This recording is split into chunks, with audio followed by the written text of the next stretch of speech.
একটা সিনেমায় positive negative review হয়, শুধুমাত্র নেগেটিভ রিভিউ কেটে কেটে কেটে কেটে কেটে কেটে শুধু নেগেটিভ রিভিউ প্রচার করলো প্রথম দিন।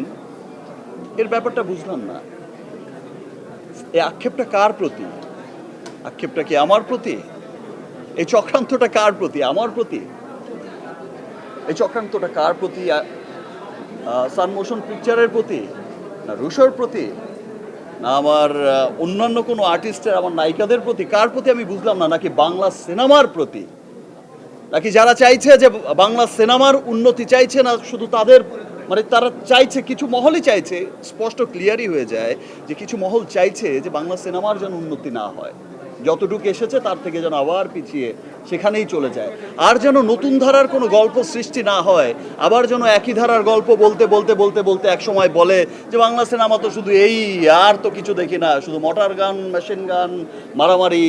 মারামারিও হবে, সব ধরনের সিনেমা হবে।